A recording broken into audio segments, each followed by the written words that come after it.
right, now let's talk. Check it, man. Check it, man. Check it, check. Mic check. Got it.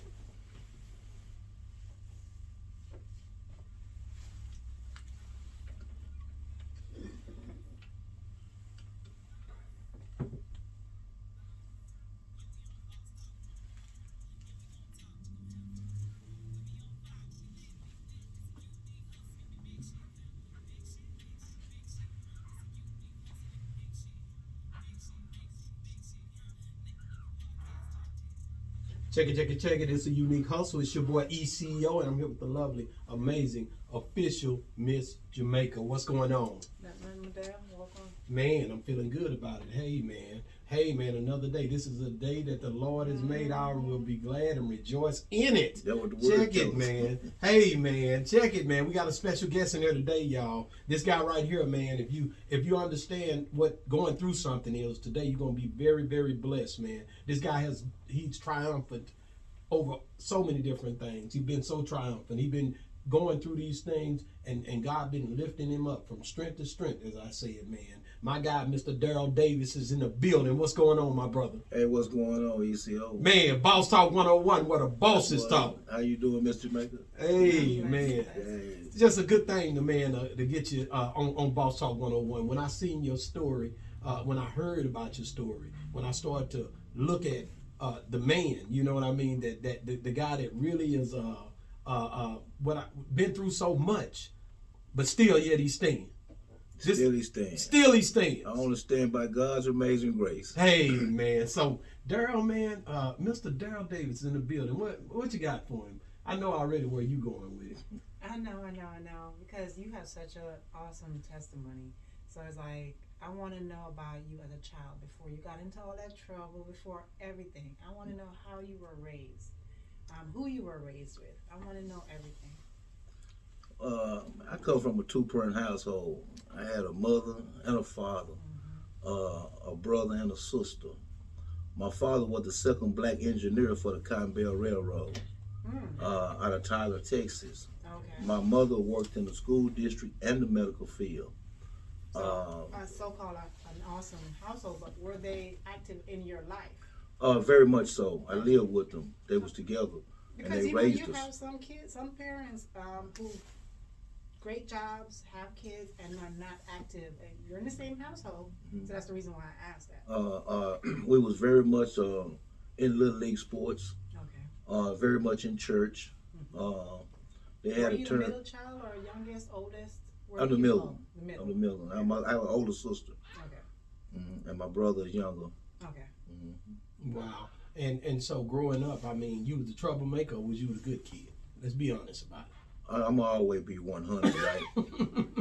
I was always the shy fat kid that they would make fun of. We would wobble, but they don't wall down and all that kind of stuff, right? And I went into a shell, but I was always different. How old?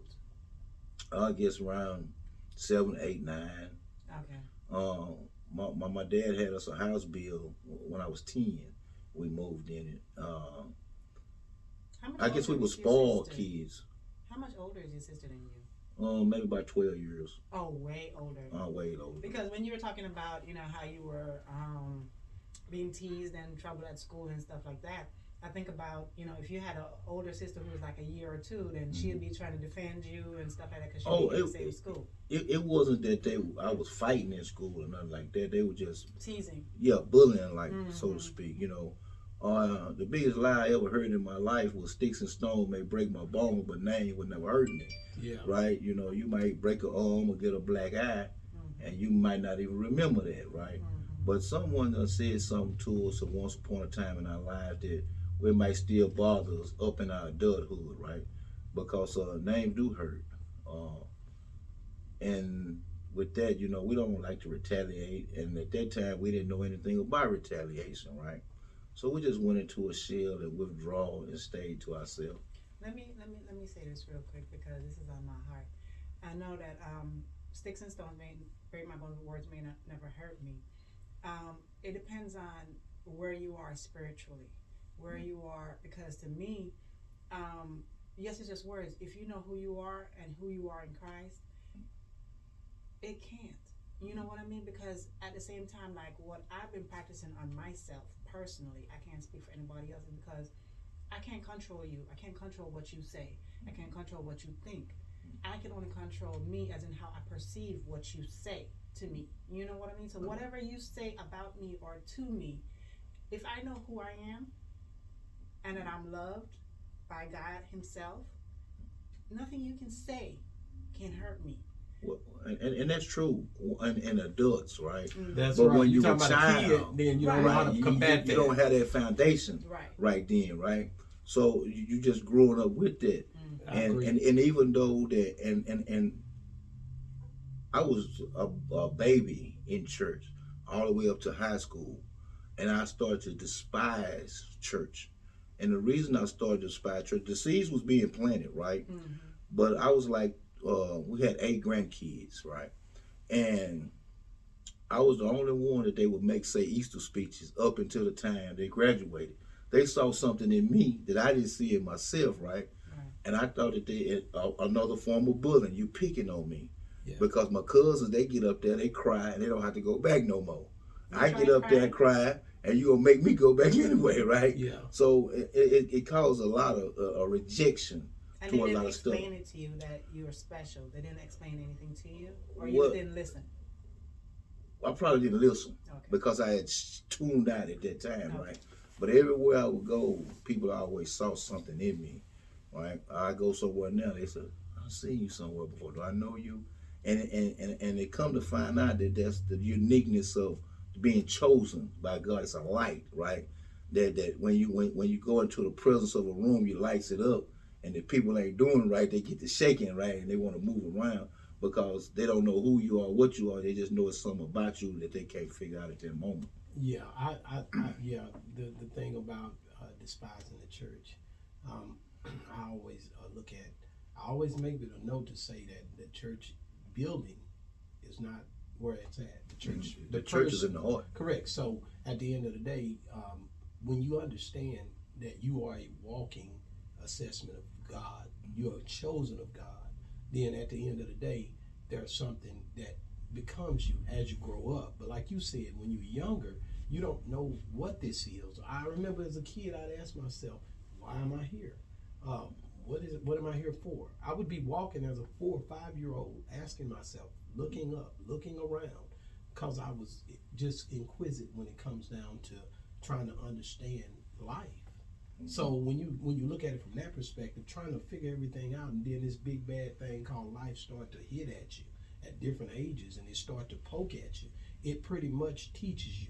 Life is your best teacher that you'll ever be able to have. And so with that being said, I understand how you could have these issues. I had mine. You had yours. Growing up, trying to figure it all out. That's what it's all about. Yeah. But then as you get older, you know, like I said, you still gonna hit, every time you hit one level, you hit a devil. Next level, another devil. Every level brings a different devil. You see what I'm saying? So at the end of the day, I'm good with it. I understand that life will hit you like that. But your story is phenomenal in the fact that when I looked at you, you ended up in going into getting into trouble. Could we get into that a little bit? Just like how did you end up getting into trouble, and how old were you when it happened? Well, when I first started getting into trouble, I guess I might have been a senior in high school. Okay. I didn't smoke my first joint until after I had finished high school, right? And I started stealing right after high school. Okay. Right, and I was a kleptomaniac. Okay. Right? And I would just steal hubcaps, T-tops, going clothing stores, Kmart, Gibson's, TG&Y. Were you working at that time? Because out of high school, I wouldn't work. You wouldn't work. I had a job at Taco Bell, but I hate punching the clock. Still to this day, right? So as you done that, where did you hit your roadblock? I would go to jail, and by my parents being who they were, I would always get out. And you lived with them at this time? Yes. I couldn't do no wrong in my mama's eyes, but she wouldn't go to the store with me. She said, "Boy, I'm not going to the store with you, right?" Probably would have kept you out of trouble. Cause would you have stolen with her? Probably so. There? I could have $6,000 in my pocket and walk in the store and steal a candy bar. You know, I felt that you owed me. right? I don't know where that mentality came from, but I felt that things was owed to me, right? And I didn't want to work for them. And I had good jobs. I was a Southwestern Bell telephone carpenter operator. I worked at Tyler Pipe. I worked at UPS, but I wouldn't work long, right? I would always want to take, but God would give me, he gave me enough rope to what I say, to hang myself. But it wasn't to hang myself, it was to find myself. Yeah. And it was for him to let me run into a spot where he could capture me. And once he captured me, he began to minister to me, and he changed my heart, right? Because when I went to prison for a crime that never even happened, right? And I had two police officers to tell the jury that. Was that the first time you went to prison? Yes. Yeah, so that's what I because the other time, still I only went to jail. And exactly. Like that. That's just a county or just going in and out, coming back out. What? Okay, break that down to me, because you say that the officers said that you didn't even know. I had two HPD officers, Houston police officers, to testify that the crime never happened. What was the crime? Aggravated assault with a deadly weapon. And it was in Houston? It was in Houston. I was accused of brutally beating someone 32 to 38 times with a full 40-ounce bottle of beer and my fist. And at not one time did they have any cuts, marks, scratches on them. That was the person's testimony. That was the detective testimony and the police officer testimony. And for the first time in my life, I witnessed white people that didn't believe what the police said, right? Wow. So I was mad and angry and bitter. And every time somebody would say something to me about God, I would spit fire. Ain't no such thing as no God. Why do all these little babies die? All this because I wasn't trying to hear it. You know, I wasn't thinking about all this karma that was coming back on me, right? From stealing these folks' stuff, from hubcap, T-tops in the rain, the whole car getting ruined, and all this kind of stuff, right? This never crossed my mind, and I'm just looking at me in this moment. A spoiled kid, that mother always got him out of everything, but now mama can't help you. It's just you and God. I want to dig deep into that. I know, that's what I was doing. So who was the person that you were allegedly beating? A girl. Black or white? Black girl. A black girl. And she testified. That I did. That you did it. That I brutally beat her 32 to 38. When she first told the police, she told the police that I struck her 2 times.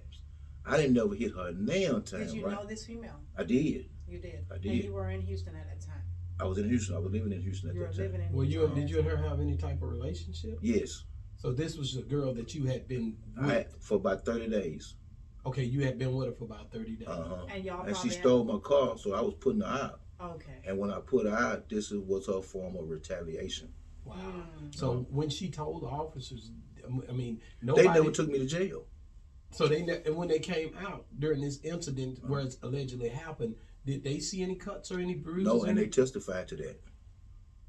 And they told them that it didn't have no... If I should have brought my transcripts with me, because I packed them around too. I've been packing them around for almost 25 years. And everybody in the jury, what color were they? All white, except for a light-skinned black dude.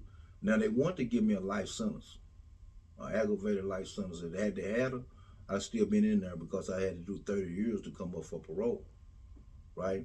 But the light-skinned black dude told my mother that he wasn't going to let them throw me away. So they came up with a number 37 and give me 37 years in prison. So on that 37 years in prison, I had to do 18 years, 6 months, 3 weeks, and 5 days to come out of there. Wow. And what year did you go in? 1996. You went in 96 and you came out in? 2015. 2015. Yeah. You know, they accumulate that to a boy meets girl. Yeah. They get married, have a baby. Yeah. The baby go through preschool, elementary, junior high, and graduate by the time I come up out of that. Wow. Right? And that's crazy for them to give you that amount of time. Is that the first aggravated assault or assault of any type that you had dealt with? Yes. But you've been in jail for numerous times for theft. But okay, correct me if I'm wrong, because I don't really know. But when you're a black man and you have anything on your record, it could be theft, it could be anything, even if it does not, it's not even similar to what they're sending you. They look at that, right? Mm-hmm. They look at you as a troubled child for that. Well, I think the system is set up to destroy all black males, and now they done put the females in it as well, right? If you're a black male out here and you succeeding, you're doing very well. You know, in this white man's world, I call it the United States of White America, right? I'm big in politics now. I lobby bills for myself. I lobby for different senators and different representatives around the state, right? And so I am very active in school boards, meetings, commissioners court, city council, and it blows me away how black Americans don't participate in these things. I was at an event the other night, and it was like a town hall meeting for candidates forum, right? And they want to build a $300 million jail. And you got black pastors that's supposed to be Democrats that's running for these positions, that's standing with the white people on building these jails. You want to spend $300 million to build a jail, why not put that in a human being and make him a better being, right? Instead of locking them up. But see, they always need people to bear their burdens, right? And when I was coming up, I didn't want to learn nothing. I was the dumbest kid in school, probably. I made F minuses before, right? Because I was so far withdrawn in my shell that I wouldn't come out. When I go to dances and stuff, I used to stand on the wall. They used to call me a wallflower, right? I didn't want to interact with anyone. Wow. I want to ask you, I want to go back, and I definitely understand where you're coming from. But I want to go back into the fact of when you went into the system. Mentally, how did it do you to be going into a system and getting the amount of time you got, and then knowing that you didn't really do what was being, your character being assassinated like that? When you went into incarceration, what unit did you hit first? My first unit I hit was a unit in Beeville called Gaza East. Gaza. That's Hispanics, right? Nothing but Hispanics. Correct. So when you hit Gaza unit and you went in there, where was your mind state? Man, I used to cry every day. How old were you at this time when this happened? I was 33. 33. And you cried every day. Every day I was mad. Because you knew that you were innocent. And you would tell people, man. And people I'm don't try to hear that, right? I know, because they say everybody say that. They say everybody say that. So and then I was, my mom was in Tyler. I was living in Houston. But being down there in Gaza was super far away from everybody, right? So so she never came and visited, or did she? Not down there, because I wasn't down there long. Okay. Right? I refused to stay down there around the people. I couldn't speak no Spanish. I didn't have no business down there. Yeah. And by me crying every day, they used to send me to see the site, right? And my thing was, I always wanted, if I'm gonna be in prison, I want to go to Chocolate City.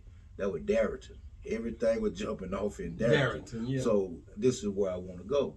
So when they sent me to see this little white lady, she said, well, you got to stay here. I said, I don't want to stay here. She said, you got to stay here for 2 years. I said, I'm not staying here for 2 years. And every time I would look at her, she would look down. And I would catch up. When I looked down, she would be looking at me. So I hit that desk. Bam! She said, you're right, you can't stay here.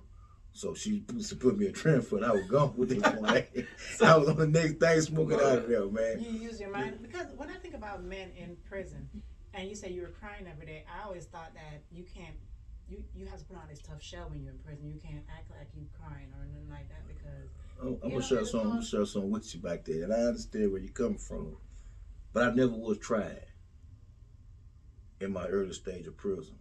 I can honestly say that I hold the big three, right? When I went in prison, I had never participated in homosexuality. When I came out of prison, I had participated in homosexuality. When I went into prison, I didn't have no tattoos. When I came out of prison, I didn't have no tattoos. Keep going. And when I went into prison, I wasn't a gang member. And when I came out of, and when you think of prisons, that's what you think of